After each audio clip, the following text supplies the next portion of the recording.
तसं यांच्या बाबतीत काय सांगा? ह्या एखादं काही असं झालं तर बोलायचे बंद राहते, थंड राहून राहते. तशी बोलत नाही? बोलतच नाही. अरे बापरे. नाही असं वाटतं की काय तिला रागायला का काय काय होतं काय. नंतर मग ती जसा वेळ जातो, जास्त वेळ जातो माझ्यापेक्षा, पण तो घेतल्यावर मग ती बोलते व्यवस्थित. पण तुम्ही त्यांचा तो राग शांत व्हावा म्हणून कधी प्रयत्न? मग प्रयत्न काय, प्रश्नच येत नाही ना त्याचा काय. तर मला माहिती आहे तिथं हे येणार, नंतर थंड होईल. काय प्रश्न. आत्ता बोललो मी, थोड्या वेळाने ती थंड होईल, तो आपण थोडा वेळ गप्प बसावं ना. अशी कुठली गोष्ट आहे का की आजपर्यंत तुम्ही माऊलीला म्हणजे बऱ्याचदा कसं असतं की संसारात अनेक चढ उतार येत असतात.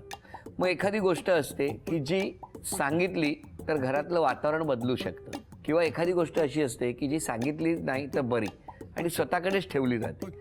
अशी कुठली गोष्ट आहे का की जी त्यांना न सांगता तुम्ही मनातच ठेवून दिली? नाही नाही, याची कुठलीच गोष्ट लहानपणची कुठलीच नाही, काहीच नाही. तुम्ही सगळ्या गोष्टी सांगून टाकल्या. आणि परत राग येईल तेवढ्या म्हणूनच सांगितलं. असं स्पष्ट बोललं की राग येतो. बरं तुम्ही सांगा, अशी कुठली गोष्ट आहे का की जी त्यांच्यापासून न सांगता तुम्ही मनात ठेवली? नाही असं काही नाही, सगळ्या गोष्टी त्यांच्याशी शेअर एकमेकांशी बोलतो. सगळ्या गोष्टी 50 वर्षात कुठलीही गोष्ट नाही सगळ्या गोष्टी शेअर केल्या, हो की सगळ्या. नाही? किती छान, मस्त. 50 वर्षाचा एकदम आनंदाचा हा सहवास. तुमच्या या सहवासाला खूप मनापासून शुभेच्छा.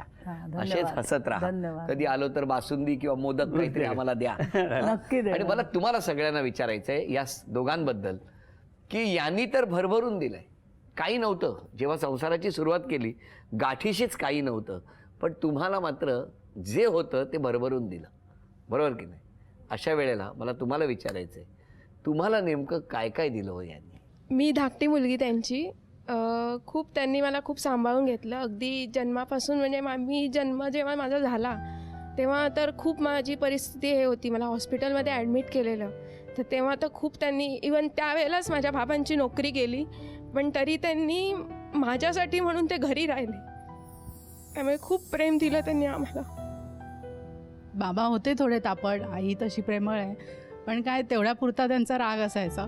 त्यामुळे त्यांनी जे हाल अपेष्टा सोसल्या आणि जे आम्हाला वाढवलं, चांगलं शिक्षण दिलं, आमचे संसार चांगल्या प्रकारे हे केले, त्यात आम्ही खूप समाधानी आहोत, आनंदी आहोत.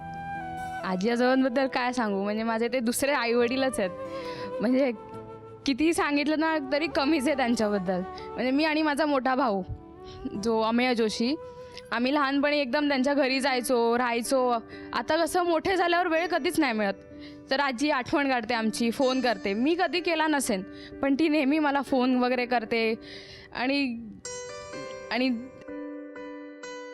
मग आता थोडंसं आजी आजोबांसाठी आपण सुद्धा वेळ काढावा असं वाटतं का?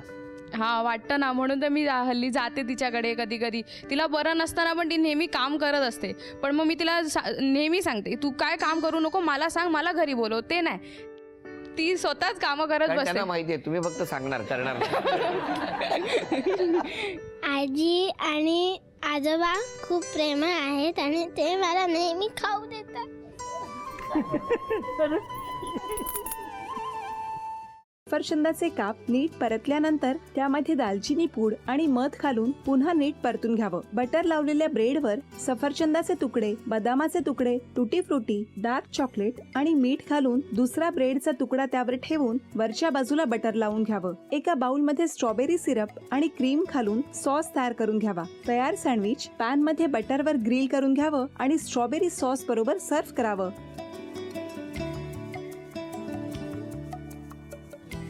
हे जेव्हा बोलत होते तेव्हा मी बघत होतो की या दोघांनी स्वतःचा संसार उभा केलाच, पण स्वतःच्या संसाराबरोबर अनेकांच्या आयुष्यात आनंद निर्माण केला.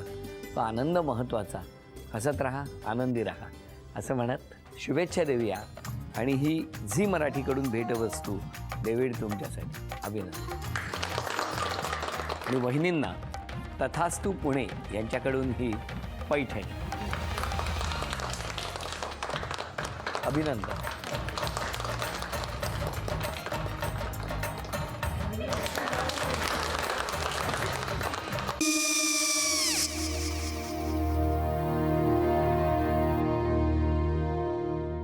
काय गो?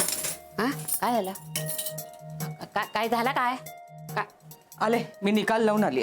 हो पण तिची आईच काय बोलली? तिला वाटलं का सगळ्या निशाने आपल्या चुका कबूल केल्या का? आई मी चांगलं सुनावून आली आहे. हं. त्या तिची बाजू घेत होत्या पण मी लक्ष दिलं नाहीये. खूप झालं आता. चांगुलपणा खूप झाला. मऊ दिसलं ना की कोपऱ्याने खणतात ना माणसं, ते असं. अगो पण आईच म्हणली काय तिची, पटला काय ती का? मला माहिती. आई मी तुम्हाला नंतर फोन करते. हो आणि आई बाबा जे बोलले त्याचं वाईट नका वाटून घेऊ. सॉरी. सॉरी काय त्यात? नेहा आले. आई मी येते. हो काकू येते.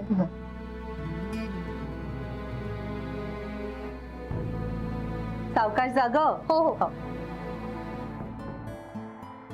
मग काय काकू, कधी उडवता लग्नाचा बार? बघूया.